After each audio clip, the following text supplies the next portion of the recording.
All right, we're diving into something that honestly most people thought would never happen: the capture of a sitting head of state by U.S. forces. This is the story of Operation Absolute Resolve. So, picture this. It's January 3rd, 2026. The sky over Caracas, Venezuela is still dark, and in those early morning hours, everything is about to change forever. So how did it all go down? Well, it was fast. Here's the play-by-play.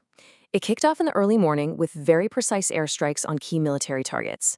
Then, just as the sun was coming up, U.S. Special Forces hit the ground in a super swift raid, capturing Nicolás Maduro and his wife Cilia Flores. And just a little while later, confirmation came through. They were both on the USS Iwo Jima, heading for the U.S. It was a stunningly quick operation, what military strategists call a decapitation strike, basically designed to take out a regime's entire leadership in one fell swoop. Okay, so the big question is, why? And why now? How on earth do you justify an operation like this? Well, the official U.S. reasoning is built on what they're calling 4 distinct pillars, which together built the case for this unprecedented move. So, you've got these 4 main points. First, serious accusations of narco-terrorism. Second, the whole controversy around the 2024 election. Third, and this is a big one, control over strategic resources. We're talking oil. And finally, there was this constant public pressure campaign that kind of normalized the whole idea of regime change. Okay, let's start with that first pillar, narco-terrorism. The whole accusation really hinges on this term, the Cartel of the Suns. Now, according to the U.S. Department of Justice, you got to understand this isn't your typical cartel. They're saying it's a criminal network operating from the inside of the Venezuelan government itself, using state resources to move drugs into the United States. This allegation was pretty much the legal foundation for the entire operation. And here's how they made it hit home for people in the U.S. The administration drew a direct line from the Maduro government to this really violent street gang, the Tren de Aragua, which had started operating inside the United States. So the argument became super simple. Look, this isn't some far-off foreign policy problem. This is about our own security. We're cutting off the head of the snake. All right, pillar number 2 is all about politics. You see, the U.S. and a lot of international observers basically called the 2024 election a sham. They believed the opposition candidate, Edmundo Gonzalez, had actually won by a landslide. So when Maduro refused to step down, that was the crucial moment. In the eyes of the U.S., he was no longer a legitimate president, which gave them the political green light, a permission structure, as they call it, to go after him. Okay, now for pillar number 3. And really, this one number says it all. Venezuela is number 1. Not in something small, but in the world's proven oil reserves.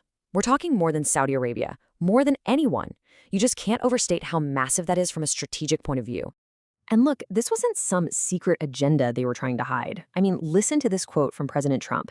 It makes the economic angle crystal clear. The goal was laid out plain as day. Take control of the oil, get production going again, and bring it back into the Western supply chain, cutting off rivals like China and Russia. And that brings us to the 4th and final pillar, public pressure. For years, there was this movement, Ya Casi Venezuela, which kind of means Venezuela, it's almost time. And it was pushed by some pretty influential people. What this did, this constant drumbeat in the media and in political circles, was it normalized the idea of a military intervention. It went from being this shocking, unthinkable thing to something that, well, started to feel inevitable. So, okay, that's the official U.S. justification. But what about the people actually living through this, the Venezuelans themselves? Well, as you can imagine, the reaction was anything but simple. It was completely divided, a real tale of 2 different worlds.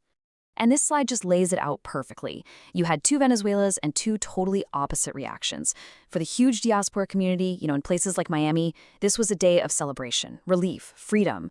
But for those still inside Venezuela, the first feeling was just confusion, shock, and a whole lot of fear about what was coming next. I mean, you should have seen it in Doral, Florida, a place so full of Venezuelans they call it Doralzuela. Thousands of people were out in the streets celebrating. You have to remember, for the millions who fled the country over the past 2 decades, this felt like liberation, the moment they had been waiting for. But back in Caracas, the people still loyal to the government were seeing this through a completely different lens.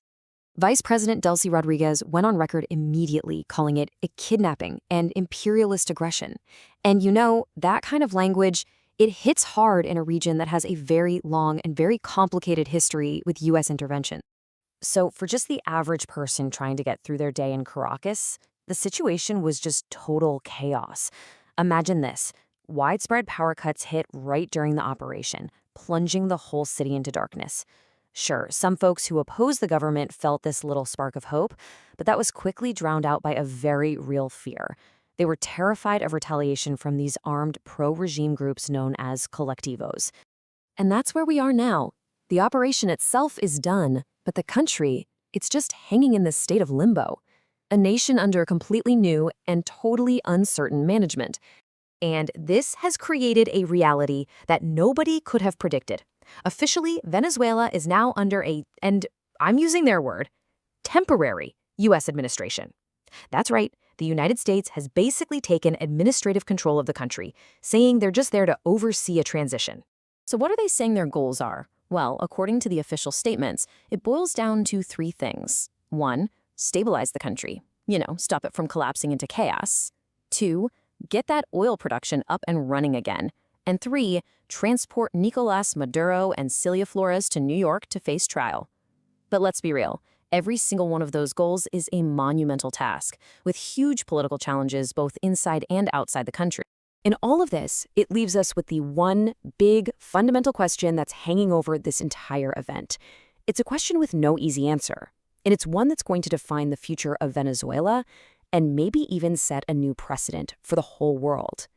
When a nation's leader is taken out by force, who actually gets to decide what comes next?